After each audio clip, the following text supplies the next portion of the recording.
Olá, boa noite, pessoal. Nós estamos aqui hoje. Dá um tempinho aí pro pessoal chegar. Hoje a nossa live é bem especial. Se bem que toda vez está tendo, né? Nós vamos falar com um ex-professor da UFJF que tem muito para contar pra gente. E boa noite, perita judicial. Esse nosso convidado já acabou de chegar. Vanderlei, só clicar no solicitar aqui embaixo. Vai ser legal. Sejam bem-vindos. Todo mundo está chegando aí. Muito bem. Meu convidado já pediu para...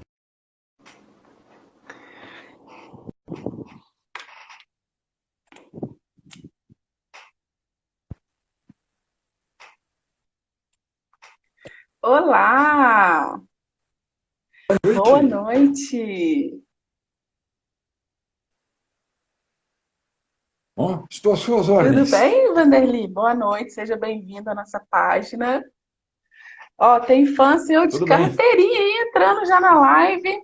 Pessoal lá da universidade, todo mundo aí querendo te ouvir um pouquinho. Tem gente com saudade. Seja bem-vindo, Vamos ver. Vanderlei. Vamos dar só um tempinho pro pessoal chegar antes de eu contar pro pessoal sobre você. Boa tarde, Ricardo Proba. Boa noite. Boa tarde, não, boa noite, né? Boa noite, Tiago Araújo. O pessoal tá chegando ainda. Vou dar uns minutinhos. Bom, enquanto o pessoal. Não, vou esperar para contar a minha história quando eu ouvir sua palestra, quando o pessoal chegar.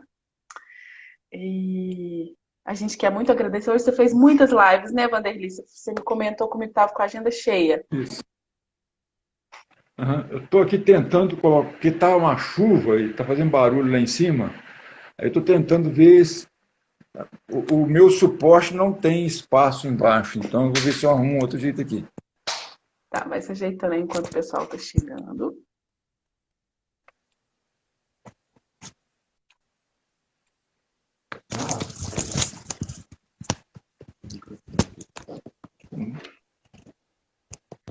Enquanto o pessoal vai chegando aí.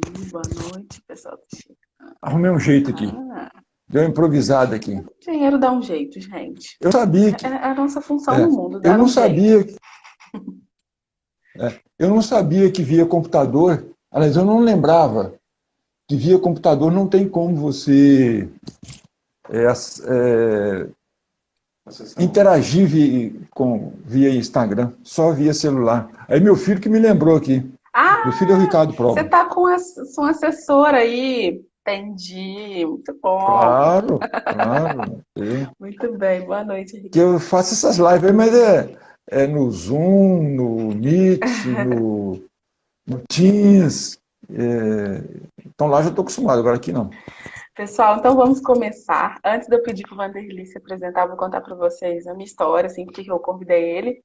Eu assisti uma palestra dele numa semana da engenharia, eu ainda estudante de engenharia, e eu fiz engenharia civil, né? E o Vanderlei sempre foi professor da engenharia de produção, mas eu já tinha ouvido falar muito bem dele várias vezes, porque eu também sou amiga da filha dele, a Maína, e eu lembro quando a gente ia para as festas, as pessoas paravam, ela falava, ah, meu pai, você faz engenharia de produção? Ah, meu pai dá aula lá e todo mundo, o Vanderlei, eu amo o Vanderlei. Eu falei, gente, eu preciso conhecer esse Vanderlei, né? E aí eu fui na Semana da Engenharia, tive a oportunidade de uma palestra sua, que eu fui despretensiosamente, sabe?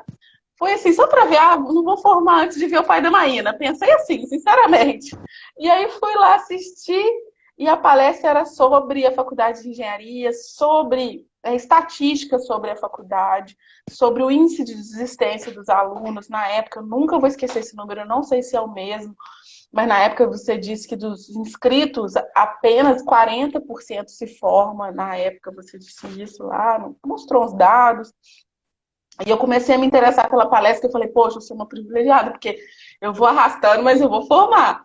E aí eu fui me animando com a sua fala, aí você começou a contar a história da faculdade de engenharia da UFJF, que eu achei muito legal. Eu conto por aí, Vanderly, eu fico como mentirosa, porque o pessoal fala assim, como que eu estudei lá e ninguém me falou isso? Eu falei, gente, eu juro, eu ouvi uma palestra sobre. E aí eu resolvi te convidar para você partilhar com a gente essa história, que é muito bacana, que foi importante para mim. Eu tenho certeza que vai ser importante para um monte de gente aqui que vai assistir agora, ou vai assistir depois. Já estou vendo um monte de estudante aí entrando.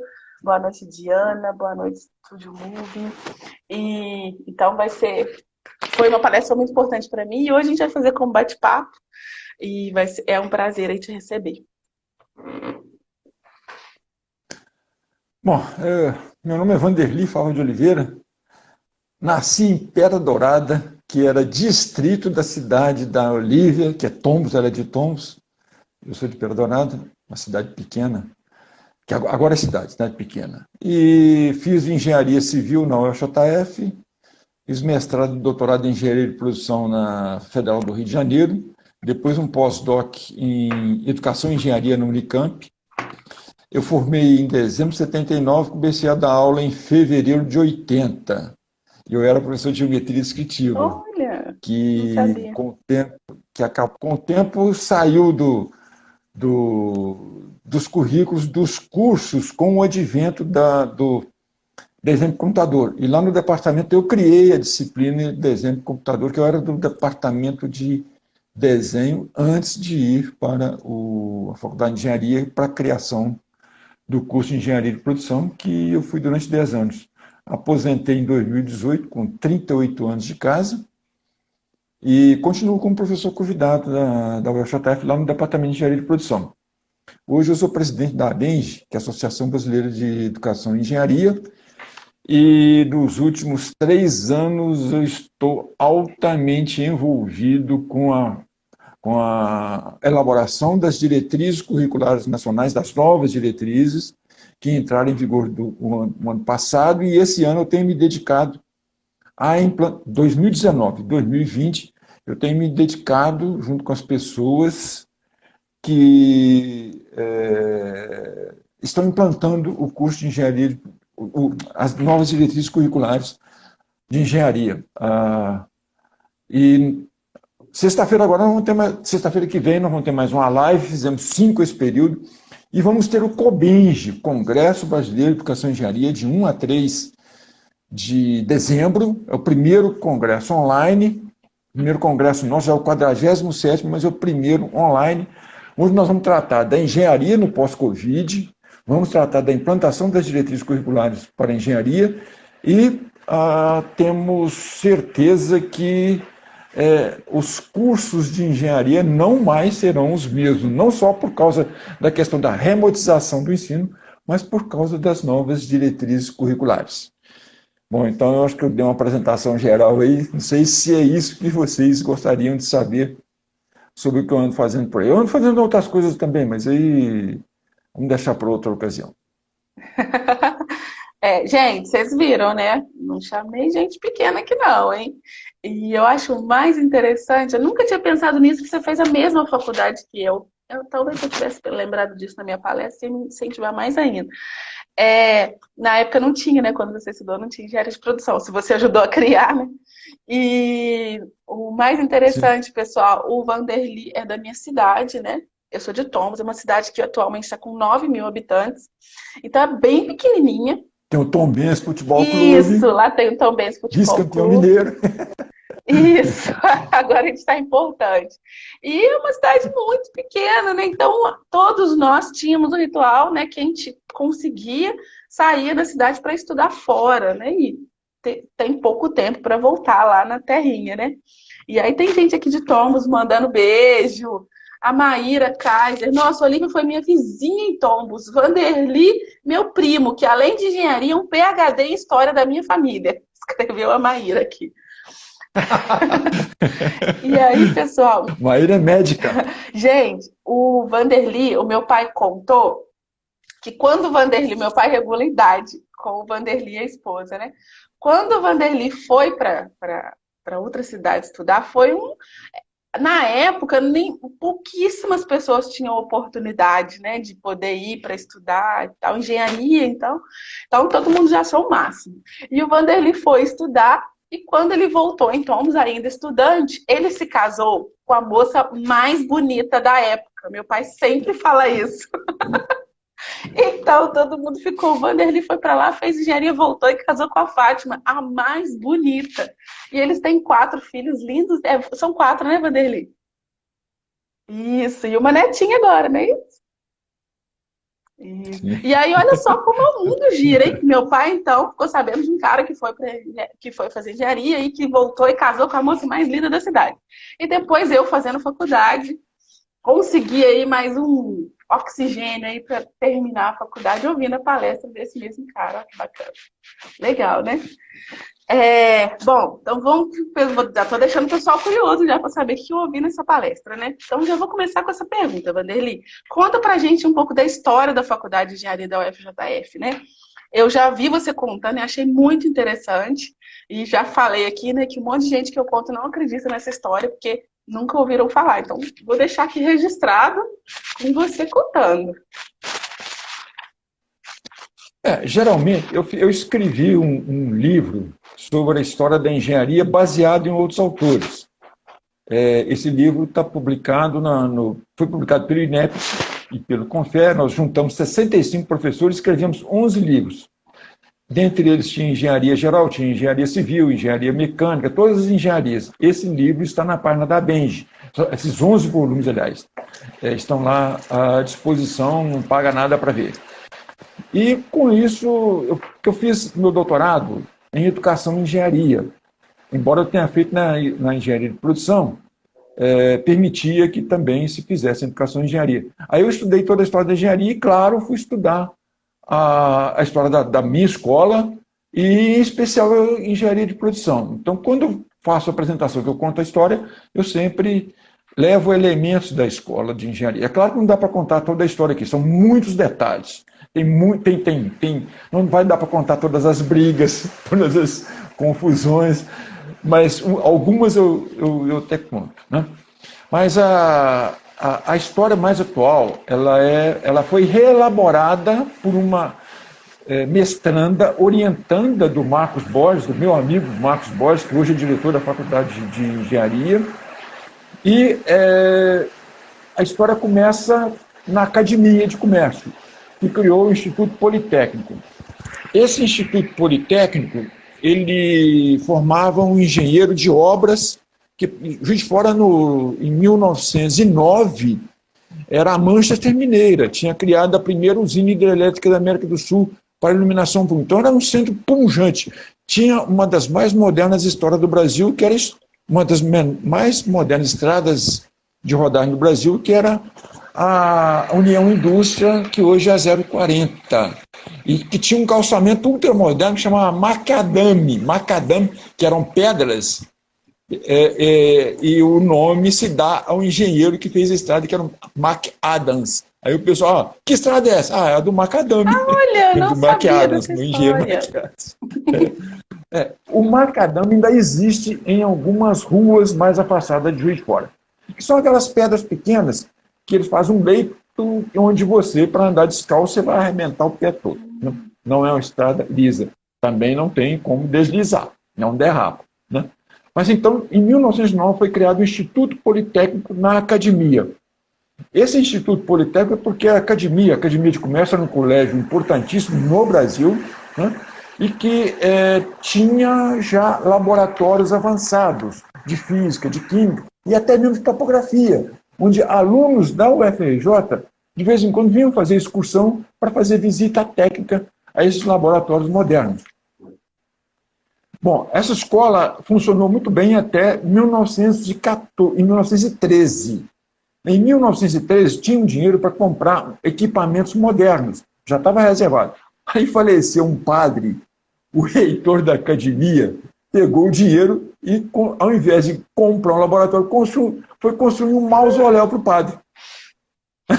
Aí o Asdrubal, o engenheiro Asdrubal, o Clorinho Burnier, que tinham sido formados pela Escola de Minas de Ouro Preto, eles pegaram os alunos quem quisesse acompanhar, os alunos do último ano todos acompanharam. Desceram a Rua Alft e foram fundar a Escola de Engenharia de Juiz de Fora na casa do Clorinda Burnier. Assim fizeram.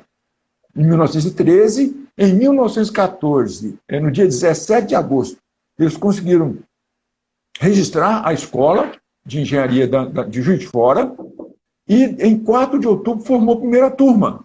Aluno da primeira turma, pai do Itamar Franco, entre outros. Quem for na Faculdade de Engenharia, entra na sala da congregação, está lá o quadro na parede dos primeiros formandos da Escola de Engenharia.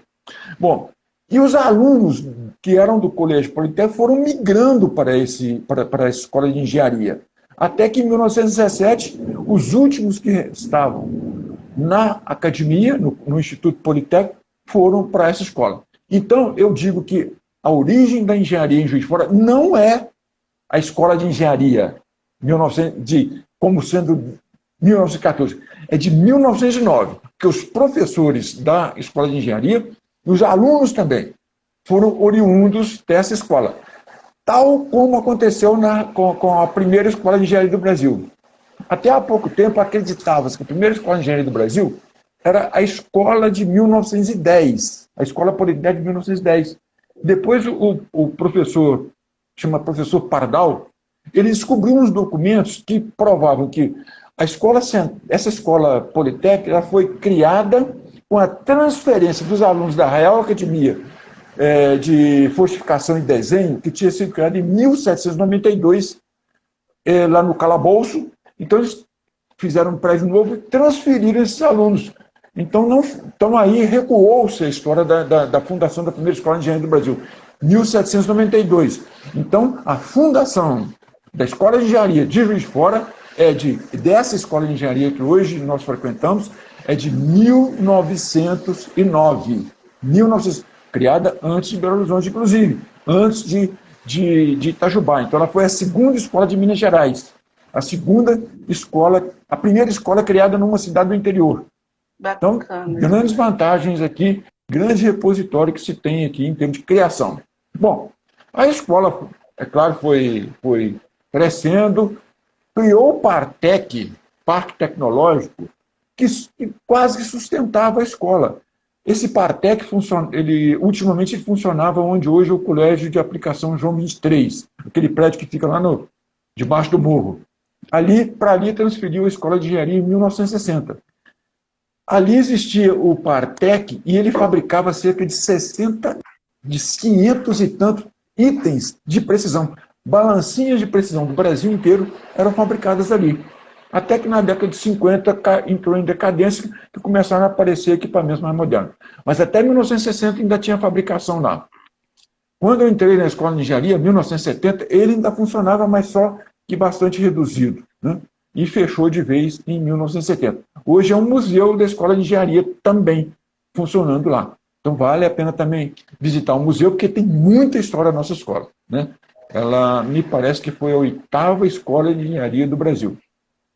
Então ela vem se desenvolvendo, criou um curso, mas aí tem um outro problema. Na década de 50, queriam criar um curso de engenharia mecânica na faculdade. E seria muito bem-vindo, porque chegaram uns equipamentos da Alemanha que que chegaram aqui por barganha, por café, que a Alemanha sempre foi muito boa em fabricar equipamentos para fábricas. Então, trouxeram para o Juiz de Fora esses equipamentos e então daria um curso de engenharia mecânica de primeiro mundo.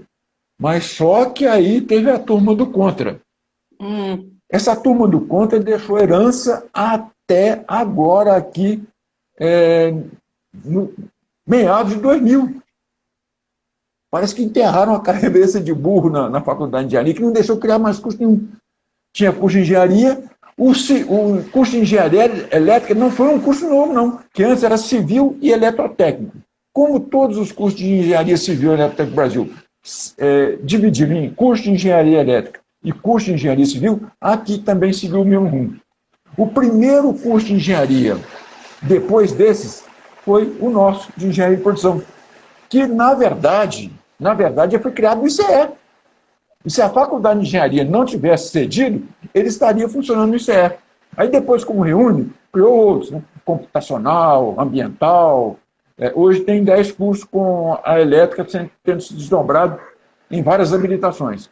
Mas, assim, enquanto hoje a Escola de Engenharia de Itajubá é uma universidade, e todas as outras escolas mais novas, inclusive, que a UFJF, são muito maiores, aqui nós ficamos no atraso por causa de algo que aconteceu em Juiz de Fora, que deixamos de ser manchas de Mineira, deixamos de ser pioneiros na engenharia, deixamos o Partec morrer e deixamos não criar os cursos de engenharia antes. E, com isso, as nossas fábricas também não se modernizaram e acabaram que hoje Juiz de Fora não é um centro industrial, é um centro produtor de serviço. Então, de uma maneira geral, é esta a nossa história. Muito glorificada no início, deu uma atrasada lá no meio, mas agora estamos recuperando. A Universidade Federal de Juiz de Fora hoje é uma grande universidade e a engenharia reagiu, tem 10 cursos, tem pós-graduação, mestrado, doutorado, e acredito que vai crescer muito mais do que está nesse momento. É interessante, Vanderlei, mas tem uma dúvida que eu acho que na palestra você contou, que é quando... Aí, essa parte do clorinho do Burni eu não sabia que foi na casa dele, mas aí para eles conseguirem... Como é que foi o início do prédio lá na UFJF mesmo? Construir aquele prédio lá. Isso foi... Porque... Aí foi a criação da universidade. Em 1960 foi criada a universidade. E a criação da universidade se deu pelo ajuntamento das faculdades que existiam em Juiz de Fora. Porque mesmo a faculdade de engenharia que sobrevivia com uma certa dificuldade. Tinha a faculdade de medicina, a faculdade de engenharia, tinha a FAFINE, tinha a faculdade de farmácia, a faculdade de farmácia estava em sérias dificuldades. Então, essas faculdades de direito, essas faculdades que eram isoladas se juntaram e criou-se a Universidade Federal de Juiz de Fora em 1960. Com isso, como a faculdade de engenharia era uma das mais antigas, ela foi ocupar o ponto mais alto do campus, né? Então, a transferência meio que salvou a faculdade de engenharia, como salvou outras faculdades. E na década de 60, havia muita dificuldade para se manter, porque as escolas se mantinham. Tinham algumas que cobravam anuidade, mas tinha um subsídio do Estado de Minas e um subsídio do governo. E esse subsídio estava terminando. A Universidade Federal de Juiz de Fora foi a segunda universidade do Brasil numa cidade do interior. A primeira foi Santa Maria. Até para criar a Universidade Federal de Juiz de Fora, foram três pessoas de Juiz de Fora lá em Santa Maria para ver como é que criaram. Uma dessas 3 pessoas foi o Itamar Franco. Os outros 2 eu não lembro mais.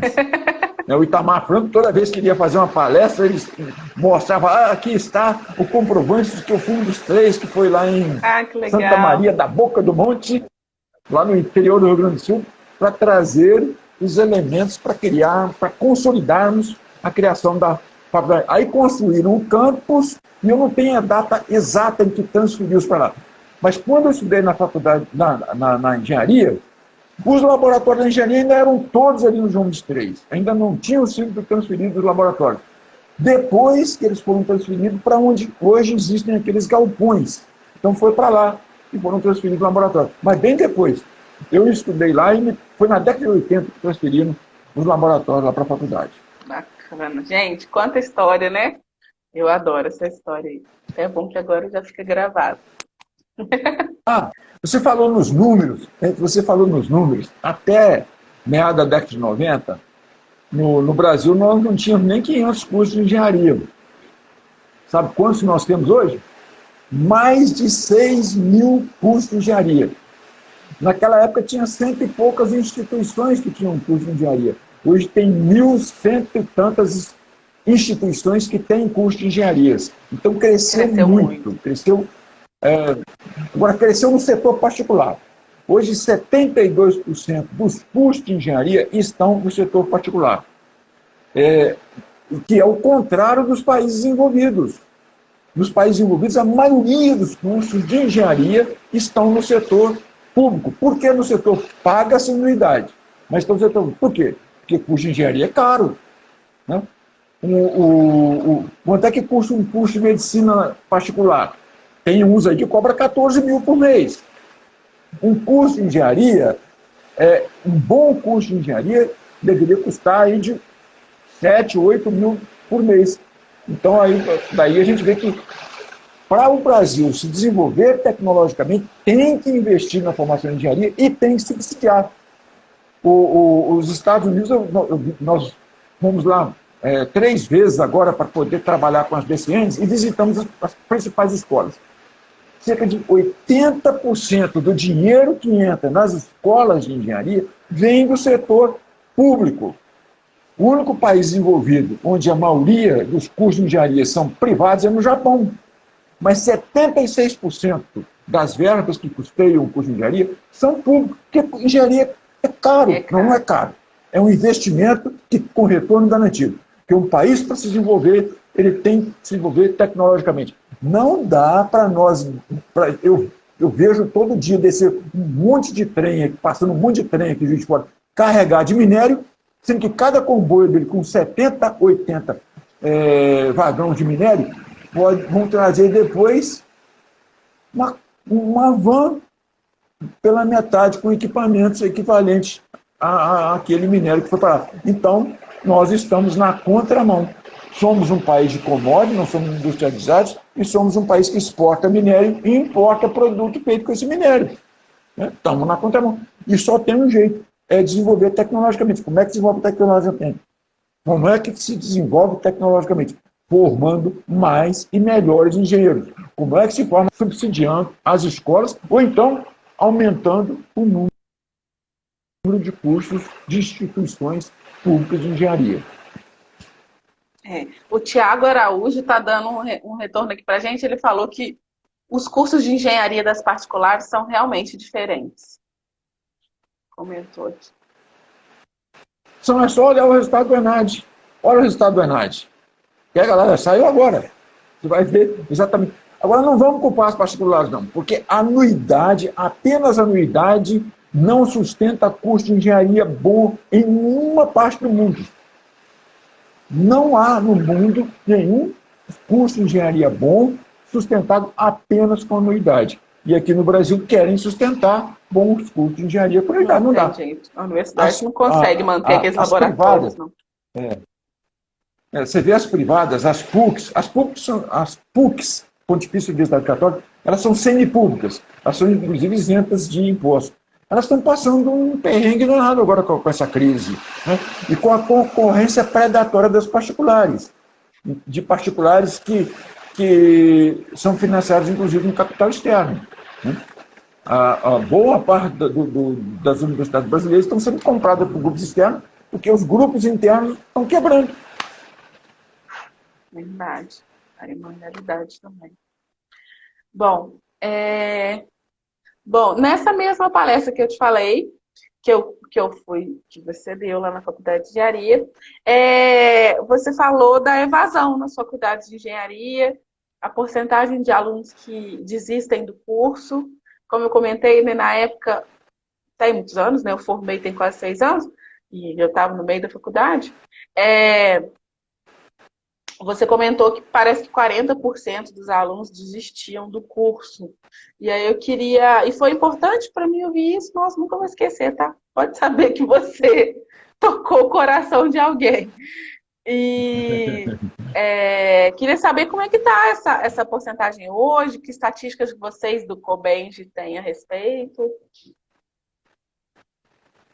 Olha, a evasão, ela acompanha mais ou menos a curva da economia. Até 2014, vínhamos num crescente, então a evasão diminuiu. Nós estávamos com a evasão média em torno de 50%. As públicas aí com 42%, 43%, e as privadas com mais de 60% de evasão. Hoje, eu tenho os dados de 2018. 2019 saiu agora, até meu filho está me ajudando a tabular, para poder atualizar meus dados. Mas já estamos com as públicas chegando a 50% e as privadas chegando a 70%. Com essa pandemia, esse ano, eu vi um trabalho feito pelo Sindicato das Privadas que mostrou que aumentou em 11%. Então, esse índice aumentou bastante. Bom, quando eu comecei a calcular a evasão, ainda na década de 90, e eu assustava com esses números.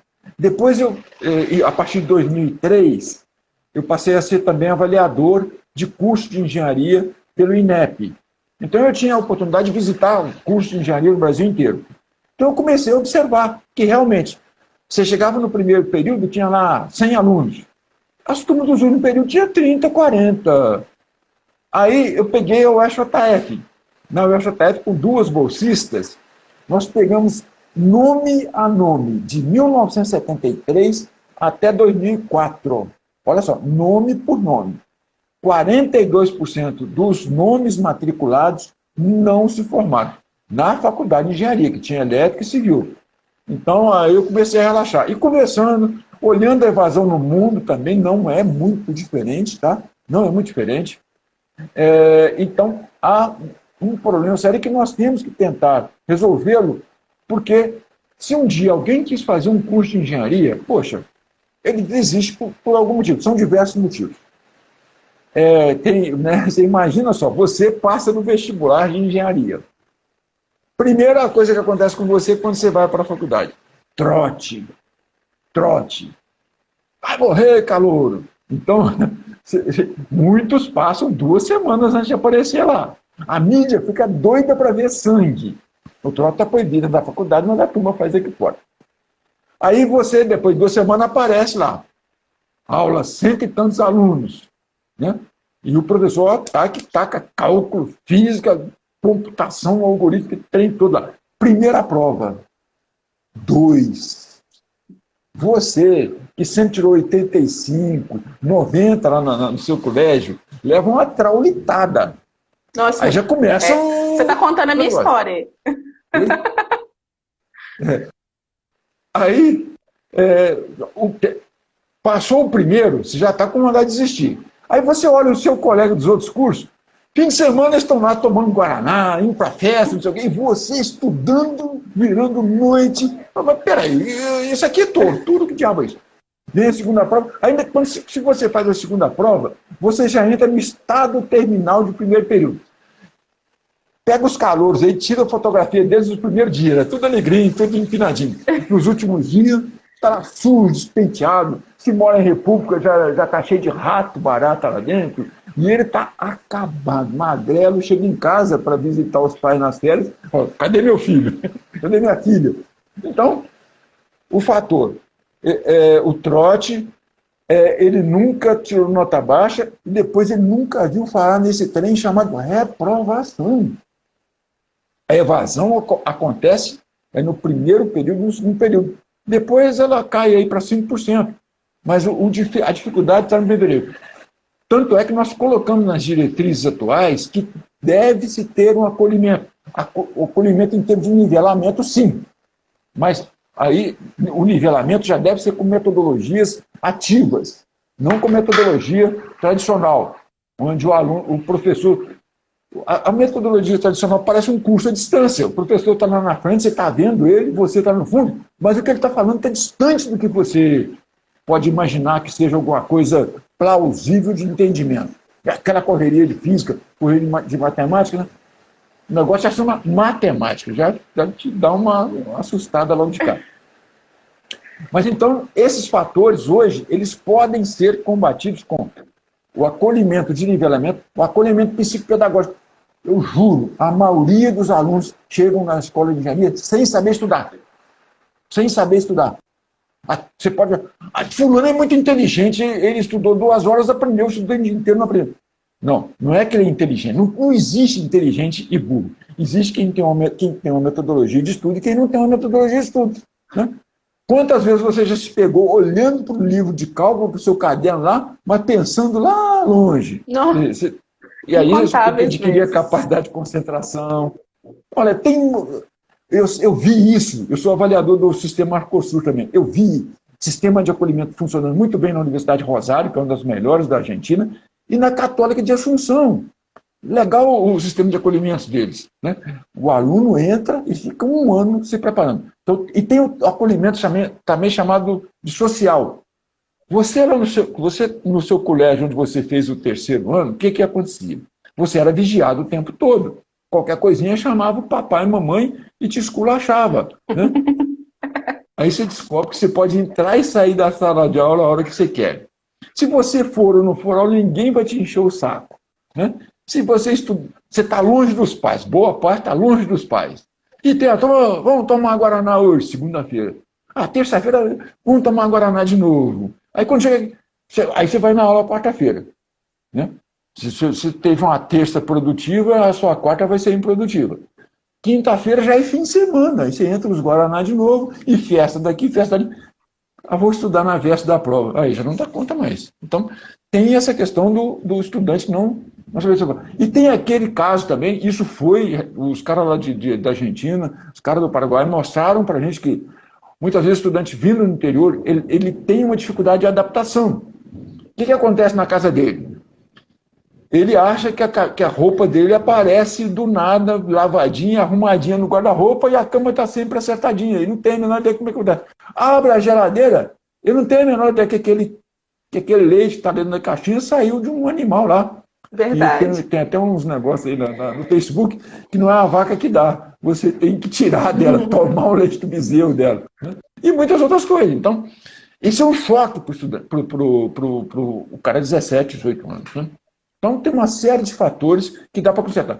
No curso de engenharia de produção, nós tomamos algumas providências em relação a isso, mas né, não dava para fugir. O que a gente fez já deu uma confusão danada, os alunos de engenharia de produção tiveram que invadir a reitoria para aprovar o nosso projeto, senão não aprovava. Você tem uma ideia.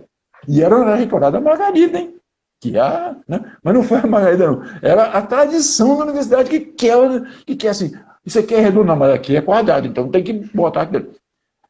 Qualquer que seja o conhecimento, o professor e os alunos têm que enfiar dentro daquela porcaria daquela sala de aula que tem umas cartilinhas que você fica olhando para a nuca do seu colega. Quer dizer, não fica olhando mais para a nuca do seu colega, você fica olhando para o Facebook, para o Instagram, para outras coisas. Né? Isso. Tem outras coisas mais interessantes do que a nuca do seu colega. Verdade.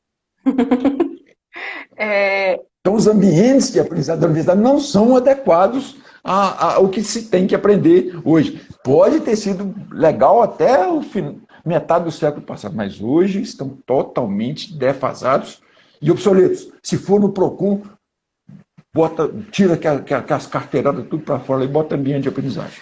Bom, o Tiago está falando aqui verdade. Eu aprendi a estudar na engenharia. E ele comenta também que ele tentou ensinar os alunos a estudar. É incrível. Eu também sou professora universitária da rede particular também, de faculdade de engenharia, e é esse mesmo caminho, Tiago. Ensiná-los a estudar. Eles têm muita dificuldade, né? E eles têm outro perfil, que todos eles trabalham de dia para poder custear a faculdade, e é um desafio maior para eles estudarem e aprender a estudar. Foi um desafio para nós, né? Então, como eu aprendi lá na engenharia, eu passo muito para os alunos. Eles são bem gratos, porque essa demanda toda aí que você citou agora, né, Vanderly? Um pouquinho de acolhimento ajuda bastante, até aquele que a gente não teve, né? E que você não teve também, né? Essa história aí também é sua, né? Que você está citando aí de um aluno. Ela também é sua. Você morou em República, aqui em Juiz de Fora, quando você veio para cá? Morei na Setona, lá na Avenida 7. Bom, fizemos boas festas lá. Bastante Guaraná, né? Mas eu estudava muito, e virava à noite. Guaranazinho abortado. Bom, você ajudou... Tinha que ser, para aguentar, para não estressar, tinha que ser. Né? Você ajudou a fundar, então, né, o curso de engenharia de produção, e agora a gente percebe uma mudança na grade curricular do curso, dos cursos de engenharia em geral, né? Queria saber de você, para todo mundo se situar, porque essa questão de mudança na grade tem a ver com uma sigla aí que está famosa, que são as DCNs. Queria que você explicasse para a gente o que são, para o pessoal de casa que não sabe o que é, né? E qual a sua opinião sobre elas, sua opinião pessoal. Sim, eu estou até o pescoço nessas DCNs que eu participei desde a elaboração inicial até a final. É claro que quem aprova não somos nós, quem oficialmente redigiu foi o CNE, mas só que o CNE chamou a Benji Não, Chamou a peraí, CNI, Vanderlei, olha ó, só. Então, tem gente que assiste a gente que é mãe de aluno de faculdade de engenharia, tem dona de casa, então as explica pra gente o siglas. que é DCN, para começar para todo mundo se situar aí. Tá. Porque, ó, como é a tramitação das diretrizes curriculares nacionais para o curso de engenharia?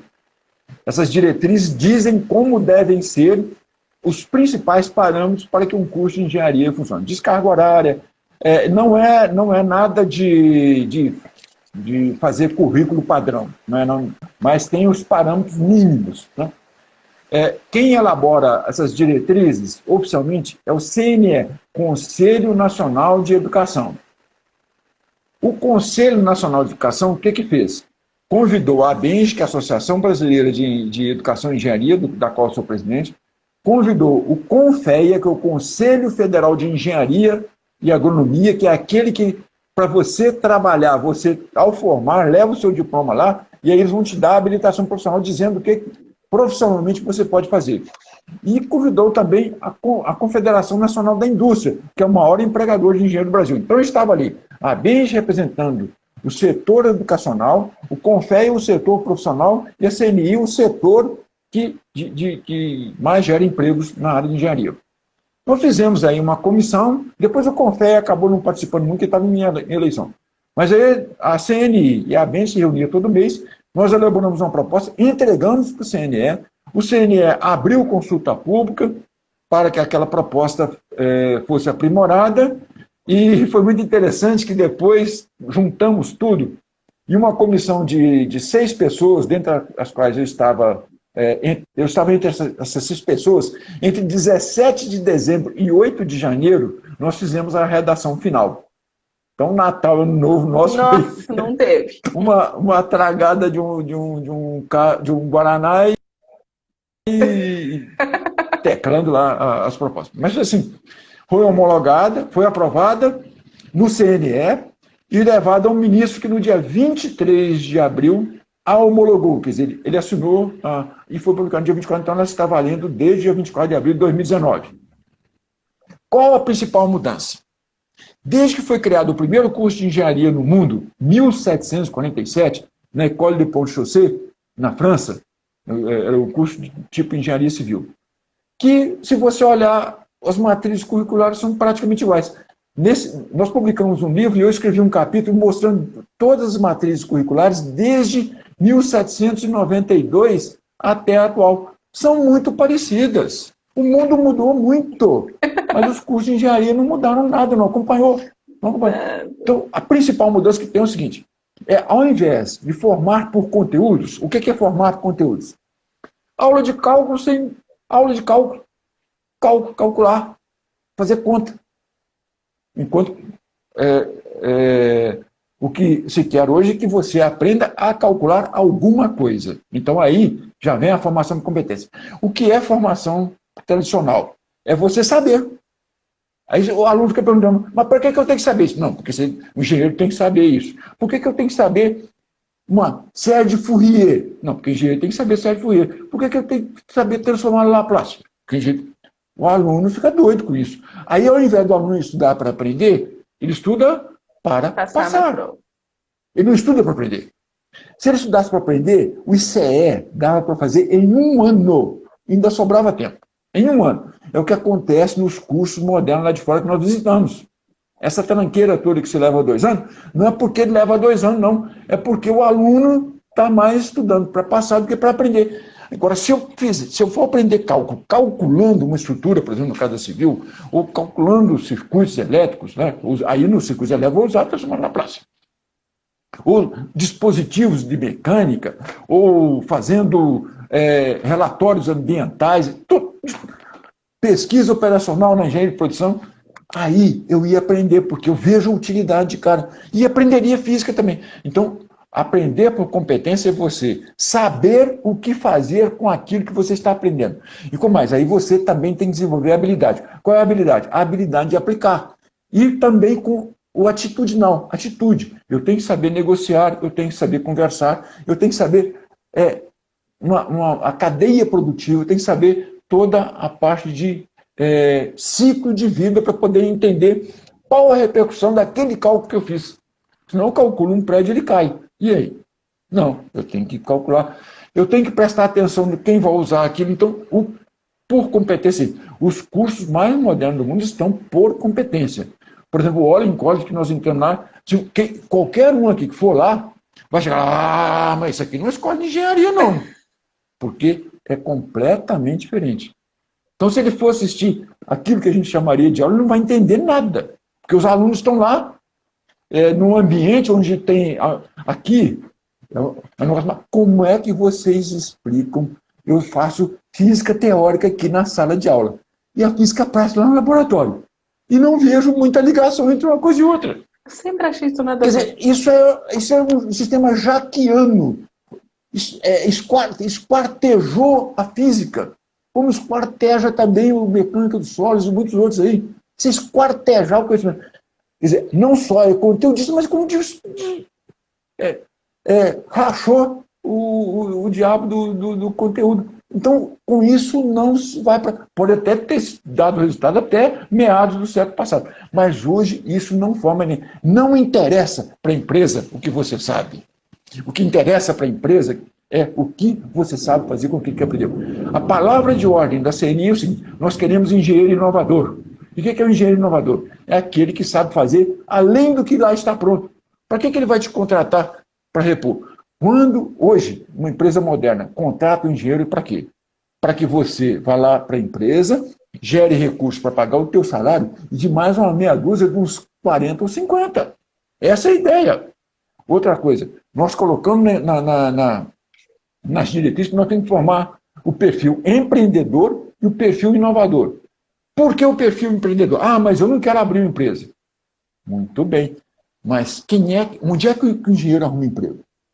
Ah, vou formar engenharia. Aí eu pego meu diploma e vou lá no escritório de advocacia pedir emprego? No consultório médico? No dentista, antigamente até que podia ir, que o dentista fazia ponte, né? Hoje não faz mais ponte. Então, se você não forma engenheiro para criar emprego, criar empresa, onde é que vai formar emprego? Lá fora, eles formam engenheiro inovador e engenheiro empreendedor. Então, você tem que criar, dentro do curso de engenharia, trilhas para empreendedorismo, trilha para o engenheiro inovador e mais um. Quem é que forma os engenheiros? São os engenheiros. Eu sou professor amarretado, eu não estudei para ser professor. É como se você fosse fazer uma cirurgia com um cirurgião que não sabe fazer cirurgia. Aí ele é médico, então logo pode fazer qualquer coisa, inclusive ressuscitar. Não é bem assim. Então, hoje, a Europa, a partir desse ano, 2020, para uma universidade ser reconhecida na Europa, na União Europeia, e ter todos os benefícios, todos os seus professores têm que ter formação de pós-graduação certificada em questões didático-pedagógicas, para poder aplicar metodologias ativas, desenvolver competências. Não interessa mais conteúdo puro. O conteúdo tem que estar dentro de um contexto. É teoria, prática e contexto. É isso que forma engenheiro inovador, é isso que forma engenheiro empreendedor. A coisa não degringola porque nós temos as nossas empresas júniores, temos os nossos PETs, temos uma série de iniciativas dos alunos. Inclusive, o DA de Engenharia forma muito do cidadão. Quem participa de DA, participa de empresas júnior, faz iniciação científica, faz extensão, esse sim. Porque se você depender apenas do conteúdo de sala de aula, né, lá com a bunda na cadeira lá, você não vai ter nem 40% que você precisa para ser engenheiro. Tem que buscar outras alternativas para ser formar. Tem que participar de eventos, tem que estar interagindo com diversos grupos. Olha a oportunidade que a Olivia está dando para a turma aí. Aluno que participar das lives da Olivia vai estar aprendendo muito mais que ficar lá que, agora nós vamos aqui, 2/4 é igual a meio. Pera lá, isso é engenharia? Não, isso é enganaria. Olha, Vanderly, a gente já está encerrando a nossa live, faltam 6 minutinhos. Eu vou deixar uma. Seu som está cortado. Meu som está cortado? Alô? Tá ouvindo? Não? Estou te ouvindo, não. E agora, tá ouvindo? Você está me ouvindo? Você está me ouvindo? Não estou te ouvindo. Bom, vamos aumentar, porque a gente está numa chuva, o pessoal está chovendo muito, né? Então, peraí, deixa eu pôr de novo. E agora? Olívia, eu não te ouvi. E agora? Alô? Tá me ouvindo? Tá me ouvindo? Você está me ouvindo? Sim, Você me ouve? sim. Eu não te ouço. Gente, Peraí. Vou tirar e colocar. Alô? alô? Fala Eu agora. estou te ouvindo. Alô, som testando. Alô? Totalmente mudo. Tá mudo? Poxa. Alô? Mudo? Tá mudo ainda? Assistente dele O que ali vai aconteceu? ajudar. Pessoal, fala aí pra gente quem tá ouvindo Tem não? quem. O Jefferson Lima tá falando que participa muito dos cursos pelo Não? CREA. Pessoal, fala se vocês estão ouvindo Pior que aí. eu não estou ouvindo nada. Peraí. O som sumiu de repente aqui. Será que se eu sair e entrar novamente dá certo? Tá todo mundo ouvindo. Eu vou sair e entrar novamente. Não, peraí. Ah, ele saiu. Ele saiu, vai voltar. Eu ia fazer uma plaquinha aqui de pergunta pra ele. Eu acho que é só ele que não tá ouvindo. Nossa, gente, a gente tá com uma chuva torrencial aqui, ó. Vanderlei voltou. Já pra gente encerrar.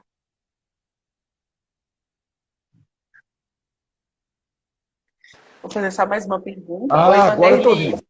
Agora eu estou Tá? ouvindo. Eu Ah, saí e entrei de novo. Foi uma questão Bill beleza. Gatesiana.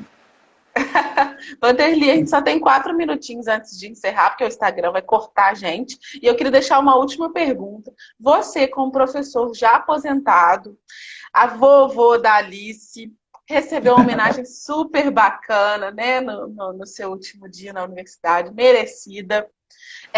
Quais são as suas perspectivas, assim, o pessoal tá falando aqui para eu salvar a live. É claro que eu vou salvar, tranquilo. Quais são as suas perspectivas em relação ao ensino de engenharia nesse seu caminho aí, buscando melhorar a faculdade, mesmo não estando dando aula mais nela? E eu vejo que você ainda estuda muito e sempre divulga conhecimento.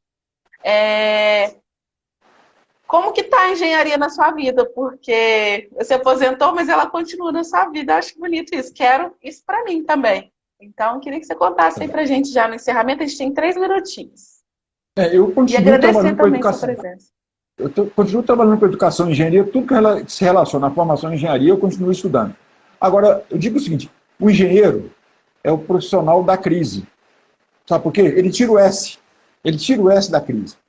E olha só, a crise não vai durar para sempre. Você que está na faculdade hoje, você vai formar daqui a 5, 6, 7, 8 anos, né? O aluno de engenharia gosta do curso, né? Fica lá mais de 6 anos, 7 anos, né? Gosta de cálculo, física, faz 2, 3 vezes. Então, olha só, quando você formar, a coisa já vai estar melhorando. Então, quem segurar as pontas e continuar estudando, com certeza vai pegar num crescimento e faltando engenheiros. Na década passada, faltavam engenheiros. Outra coisa, na última reunião que nós tivemos na CNI lá em São Paulo, ano passado, começamos a conversar lá antes da reunião começar, aí alguém falou, olha, nós estamos procurando engenheiros aqui, a gente não encontra. Aí levanta daqui, levanta ali, conversa e tal. Olha, aqui no estado de São Paulo devem ter mais de 1.000 vagas para engenheiro. Ah, mas como você está cheio de engenheiros empregados? Não, é porque o perfil que nós queremos não tem no mercado. Não tem no mercado. Então, se você se formar enquanto engenheiro empreendedor, enquanto engenheiro inovador, você sai léguas à frente daquele que se formar apenas como engenheiro que tirou 9 em cálculo, 9 em física, mas não fez nada, não sabe o que faz com aquilo. Né? Tirou 10 em cálculo. O que você vai fazer com esse cálculo? Calcular o quê? Né? Então você vai ficar calculejando quanto é que você queria ganhar e vai depois fazer um concurso aí ou coisa parecida. Então, quem está, fica, porque da quanto formar, a coisa vai estar boa. E depois não tem graça. Engenheiro é para enfrentar desafio. Se não é para enfrentar desafio, vamos fazer corte, costura, culinária, outros trem aí mais, menos complicado. Né? Amei. Tipo isso mesmo. Vanderly, então quero muito te agradecer você ter vindo aqui hoje. Gente, ele tinha reuniões e lives hoje o dia todo e aceitou vir aqui falar com a gente, que eu falei para ele que era mais leve, te agradecer, que você continue com esse ânimo aí para reformular as faculdades de engenharia e deixar esse legado que vai ser muito importante. Eu falo isso como ex-aluna da faculdade e como professora, né? O Thiago está escrevendo aqui Engenharia e Desenvolvimento. Quero te agradecer mais uma vez.